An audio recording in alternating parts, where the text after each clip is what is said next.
episode 177 of the CRICKETher Weekly. We're back from our week's holiday in Pembrokeshire. Beautiful tans we're showing off, aren't we, Sid? Well, some slight tans anyway, the weather was mixed. But we had a good time, didn't we, Sid? We did. Good. Do you want to elaborate on that? No? Okay. We have also, of course, been keeping up with the 100 while we were away. We couldn't just ignore cricket completely, could we, Sid?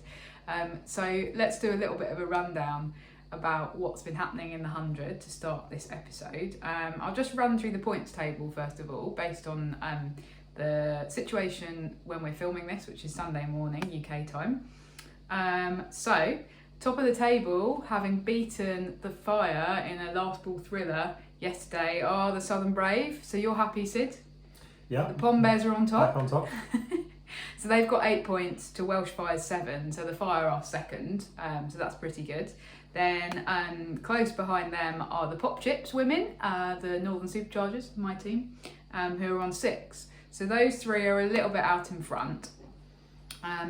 Then in 4th place, Manchester Originals with 4 points. In 5th place, the Trent Rockets with 3 points. And the Oval Invincibles also have 3 points, but have a slightly less good net run rate. And then bringing up the rear, unfortunately, are London Spirit with 2 points and Birmingham Phoenix with just 1 point on the board so far.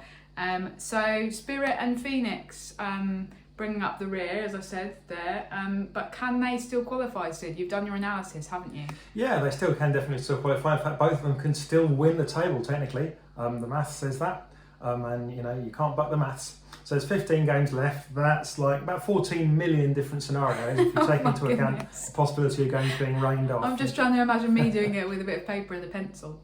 Don't you going to be able to do 14 million scenarios with a paper and pencil? It's what you need a computer for. Okay. So yeah, they both still got a chance. Everyone can still mathematically win the table and finish top. But obviously, Brave and Fire have got by far the best situations. In terms of, if you can go as far as originals, so Brave, Fire, Superchargers and Originals still all have their destiny in their own hands. Right. That means if they win all their remaining games, they will definitely qualify for at least the 3rd place playoff. Right. So they're the ones in the most positive position, but everyone else still keep fighting. There's still something to fight for. Get in that top 3 if you can, and make that eliminator, and you never know. Okay. Now last week we talked about the fact that the draft had been successful in terms of taking Welsh Fire and moving them from the bottom to the top, and well, as you just said, they're not quite top anymore. No, they're second, so they're having a very good season. They should really have won that match against the Brave yesterday, but anyway, we won't talk about the 4 byes in the final set.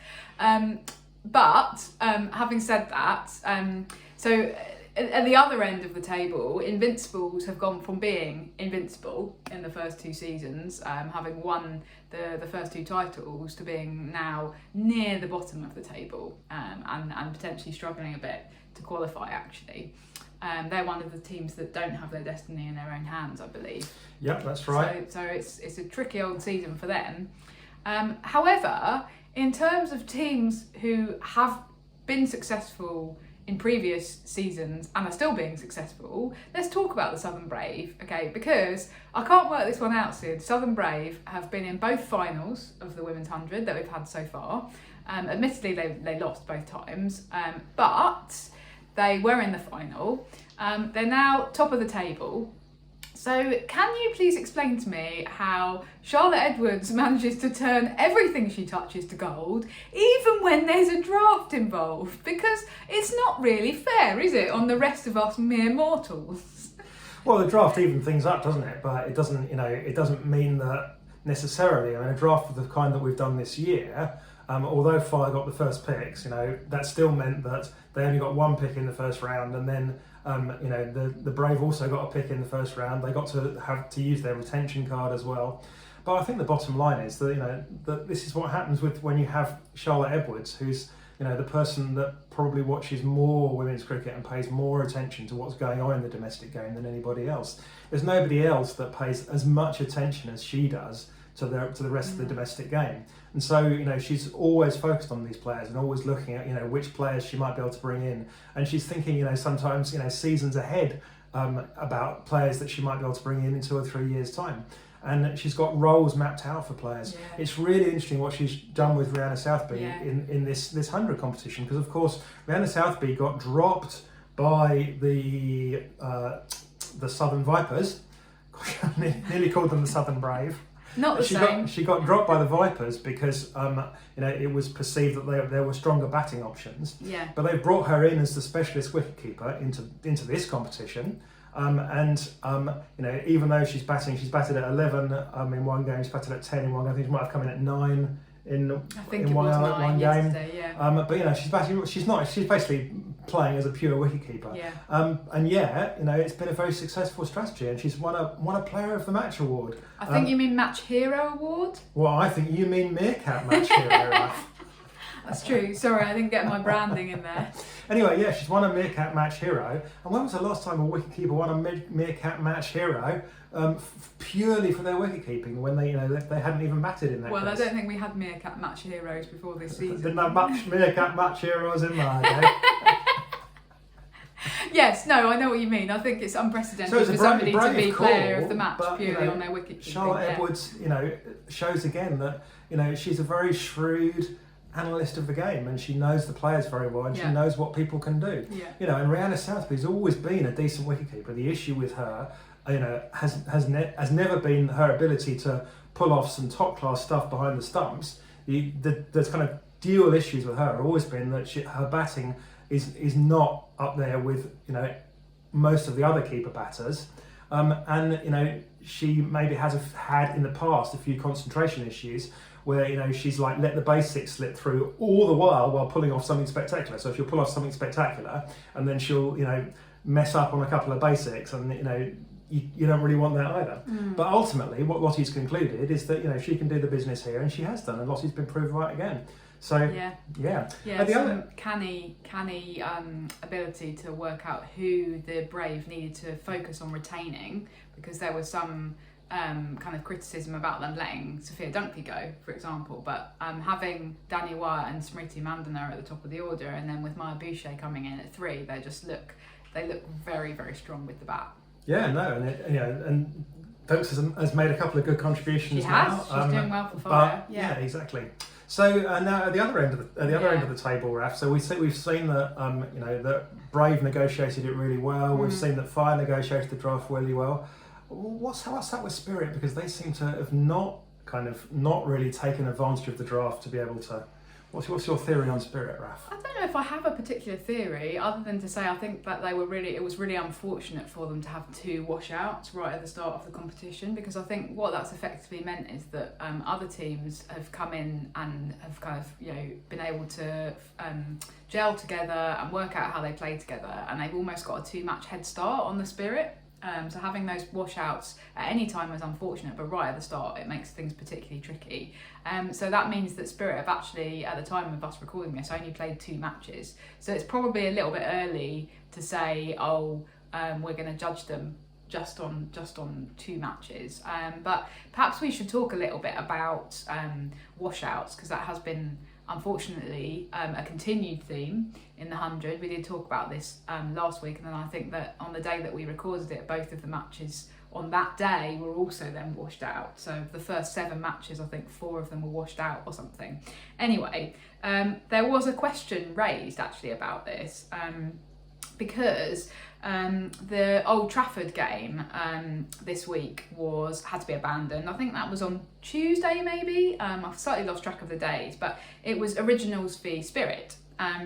And Daniel Gidney, who's the Lancs CEO, actually tweeted, and he said that the women's game shouldn't have been abandoned because it was abandoned really early. It was abandoned at 12 noon.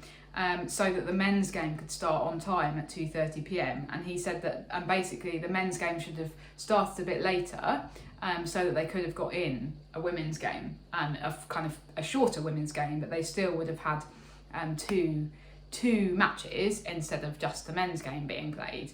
And he said, there's currently 0 ability to mess with the men's timings.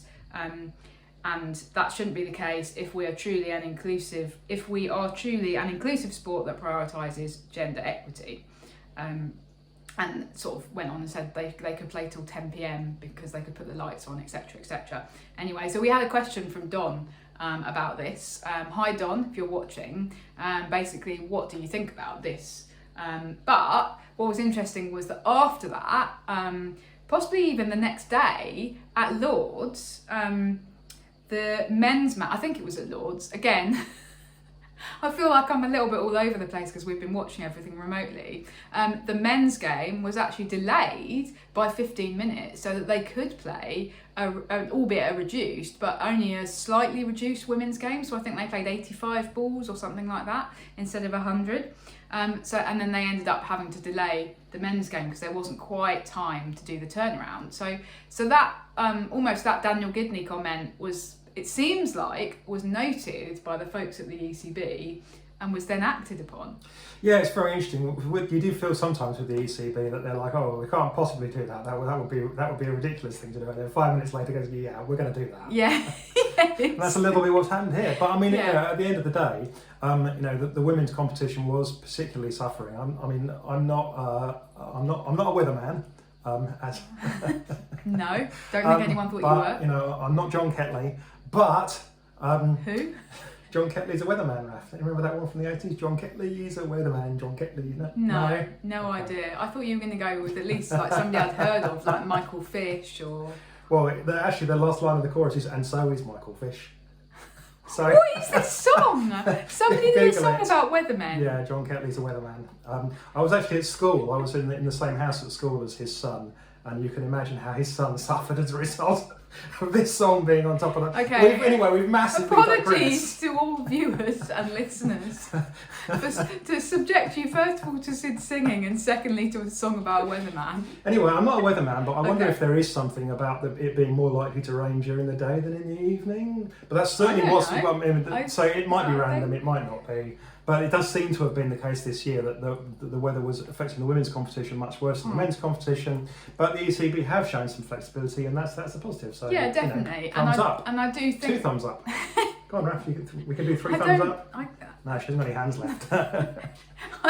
Anyway, what I think is that, and I actually tweeted this, is this wouldn't have happened in any other competition other than the 100, because the ECB have shown a much greater degree of flexibility in the 100 than they have in other competitions. Look at what happened in the first year when it was pointed out that the rain regulations allowed people to claim a refund when only the women's game had been played. And there was outrage about that because it was felt that you were then devaluing. What have I misremembered that? It was something like that, wasn't it? And there was outcry about that because it was felt it was really devaluing the kind of equal positioning of the men's and women's games. And so they then changed that basically immediately. They said, yeah, that's our bad. We kind of, presumably they'd done a copy and paste job on the rain regs from a different competition and they hadn't really clocked that. And so they just changed it straight away mid-competition. And I think that degree of flexibility is not something we see very much in cricket, which is kind of notoriously the other way. And as you say, it's just people going, oh, well, no, of course we couldn't change that. It's been like that for years and years. So this is just the ECB holding their hands up and going, yeah, Daniel Gidney probably had a point. Fair enough. So it's interesting. I guess the other question then in relation to that is, should the men's match sometimes be played first? Because then it's fairer. That's kind of, if the weather is disproportionately likely to affect the first match than the second match, should it be should they be playing more women's matches second? Well, we have talked about this in the past. Obviously, we had a couple of women's matches played second in season 2. We did. So we've gone back to making the entire calendar the same. I think there's some value in the entire calendar being the same. Yeah. I don't have a huge axe to grind about this one, Raf. To be honest, I think that things are working out pretty well the way they were, and I'm not sure that I'd massively want to change it. The crowds are up again this year. Yeah, we're getting fantastic. Every single women's crowd, it feels like we're breaking records for the women's attendance for the 100. So it's just going up and up. I think the men's crowds are more static. I don't know if they're down but they're definitely more on the level. Okay. I think things are good. Things are going in a positive direction the way they are. I think if it ain't broke, don't fix it. Okay, fair enough. Now, Sid, we have got an unexpected, exciting announcement coming up in the next few days. That made it sound like it was our announcement. It's not our announcement. It's the ECB's announcement. But The ECB are having a baby. What? That's what everyone would have thought when you said unexpected announcement. Oh, sorry. No. As far as I'm aware, we aren't. No, we're actually getting the announcement for the England squad for the Sri Lanka series, which is being played in September, which is unprecedentedly early, I must say. I'm not sure what the rationale is behind announcing it this early. Any ideas, Sid? Well, it does feel early. Obviously, we know that the England contracts expire in October. Okay. Therefore, players have to be told about changes to their contractual situation at least 4 weeks prior to that. Right. So that probably means that those conversations are ongoing, and maybe it pertains to that a bit. Possibly. But Okay. Anyway, so an exciting thing to think about next week. Obviously, this time next week we'll be talking about who's in the squad and who isn't. Who's been performing well, Raf? Who might be coming into that squad that we haven't seen so far this summer? Yeah, well, I mean, the obvious candidate is Maya Boucher. She was in one of the Ashes squads, wasn't she? But she hasn't actually played a game for England this summer, which some people did kind of comment on at the time because she's been having some good performances for Southern Vipers, and she's been really doing the business for Southern Brave in the 100, coming in at number 3. I wrote down her run of scores. 31, 9, 31, 63 not out. I think she got the Meerkat Match Hero Award for that one, and then a 42. So, we talk about that powerful opening partnership for the Brave, but having Maya Boucher coming in at 3 behind that, if one of those players doesn't come off, is equally important. So she's been having a great time in the 100. Yeah, but are you gonna take Alex Capsey out from her role at number 3? That's a bit of a dilemma there, isn't it? Yeah, it's a tough one because obviously I think Maya Boucher, when she played before in England in T20s, was opening. Am I remembering that correctly? I thought she batted much lower down. Oh, I okay. thought she was batting at 5, 6, even so 7. her natural position in domestic cricket has been as opener, I think. Yeah, this season she's been opening. Yeah. So then the question is, how do you make room for her in the England batting lineup? And what's interesting is actually that she is batting at 3, as I say, for the Brave. Is she kind of sticking her hand up to Heather Knight and going, look, I'm flexible, I don't have to open, because that means like basically axing or changing the position of either Sophia Dunkley or Danny Wyatt, who have both been reasonably successful. Dunkley not so much in the Ashes, actually, but she is kind of doing the business now a little bit for Welsh Fire. So I don't know, it's a tricky one, isn't it? But I wonder whether Maya has gone, I'm going to bat in the middle order for Brave, because then I'm showing that I can do that for England, and please can you find a spot for me? And I think it's difficult to argue against when somebody is outperforming. Is performing so well in domestic cricket. Yeah, no, I think there's no doubt she's outperforming Dunks. I mean, on form, Dunks is the one probably to go at the moment. I mean, because at the end of the day, you probably want to keep Alice Capsey in there because that's an investment in the future. Yeah. You're obviously not going to drop Heather Knight. You're not going to drop Nat Siva, and by this point, you're already down to that 6 and 7 roles, and they're different kettles of fish. Yeah. So, but I wonder whether the way to view it, if they do kind of switch in Maya Boucher for Sophia Dunkley or whoever, is that actually they're viewing the Sri Lanka series as much more as a kind of a sort of development opportunity. It's not going to be anything like as competitive as the Ashes, let's be honest. There's still World Cup qualification points at stake there, and England, might end up needing them, having already dropped a load of points to India last summer. That's a really good point, because the other can't take risks. The other player that I know would really like them to bring in would be Grace Scrivens, but she is not having. Well, she's playing for London Spirit, so she's only had 2 chances in the 100s, so but she's batting way down the order. She's unlikely to be able to make much of a case for herself, and let's be honest, her format is really 50 over or even Test cricket, should she get that opportunity. So then you've got the dilemma of do you throw her in the 50 over stuff, when actually that is the stuff that matters in terms of World Cup qualification. Yeah, and at that point you're saying, well, who do you drop at that point? Do you drop Tammy Beaumont from the 50 over team, in order to make room for her, or does she pair up with Tammy Beaumont? Do you drop Emma Lamb from consideration and have her partner with Tammy up top there? Move Danny Wyatt back down the order again as Danny Wyatt continues her perpetual ping pong between opening and coming in at 6 or 7. It's not massively fair on Danny Wyatt though, is it, to keep doing that to her? No, and Danny Wyatt, continues to be in great form. She's playing the best cricket of her life as well. She definitely still merits her place. The way she's playing at the moment. Yeah. So, anyway, lots of dilemmas, which we'll be excited to find out what actually is announced. Who is in the squad? Indeed, yes. Okay, now Sid, while we're away, there's also been some other women's sport going on, which has been very exciting.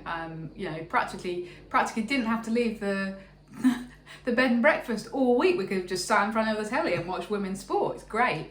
I enjoyed watching a bit of the Netball World Cup last weekend. Unfortunately, England lost to Australia in the final, but hey, that's okay. We can accept losing to Australia. It seems to happen a lot. Talking of which, in the Football World Cup, England will be facing Australia on Wednesday, I believe, in the semi-final. So that's going to be a bit of an exciting one. But there was a little bit of controversy a couple of matches ago for England in their match against Nigeria, both sides playing for a spot in the quarterfinals at that point. So Lauren James, England player, got sent off for basically stamping on a Nigerian player.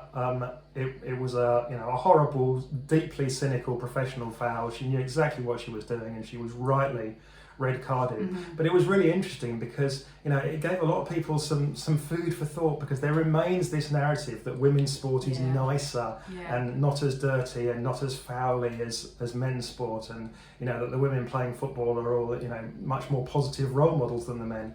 And that kind of gave some people some pause for thought, didn't it, Raf? Yeah, absolutely. It's definitely been a narrative that has played out historically.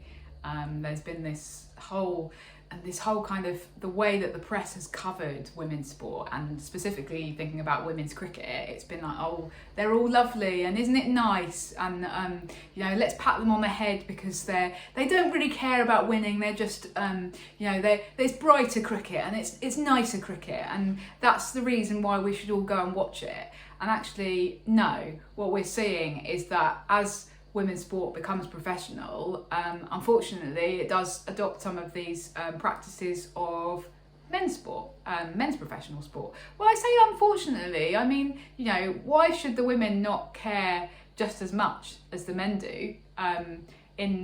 Especially given that now there's a lot of money and fame potentially at stake. I mean, I obviously don't agree with stamping on somebody's back, but I tell you a recent example of this in women's cricket was, of course, the Dipti Sharma mancad, because not only were people outraged from a kind of, it's against the spirit of cricket. I definitely think there was a gender thing of, this shouldn't be happening in women's cricket because they're nice and they like each other. Alyssa Healy, I'm not going to say that word, but we need to bring the B back to the women's Ashes, was another example of it. She was saying people expect us to be nice because it's the women's Ashes, and I don't agree with that. And I'm on board with Alyssa Healy, I think. At the time I was a little bit uncomfortable about the mancad, but in retrospect you kind of go, some of the kind of, I was going to say discourse, that's a stupid academic word, some of the conversation around that was very problematic, actually. And some of the discussion around this Lauren James thing has also been a little bit like people going, oh, hang on a minute, the women do things that the men do. Yeah, and there's been almost an attempt to sort of excuse her and, say that, well, obviously she didn't mean it, and it's that whole thing of, she's not that kind of player, which we've actually seen quite a lot of. It's happened so often in men's football that it's become like it's sort of a standing joke that the manager will, after a player's been sent off, that the manager will come out after the game and go, oh, he's not that kind of player.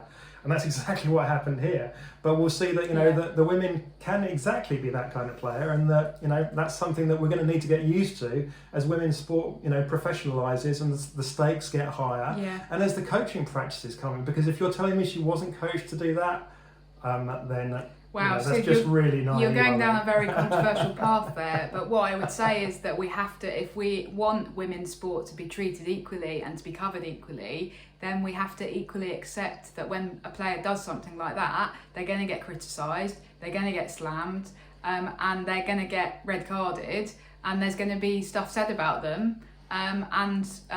You know, as long as it's kind of sporting criticism rather than personal criticism, then we just have to accept that, because you accept the rough with the smooth, don't you, in professional sport and in the media coverage of professional sport. So I think that's quite right, and what we've always tried to do on CRICKETher, and we have actually had a little bit of stick about this over the years, is be critical and try and be fair and fair-minded, but actually when somebody does something that we don't agree with, or that is like, if they've had a crap day, we try and call it out, because that's what you have to do if you want things to be equal.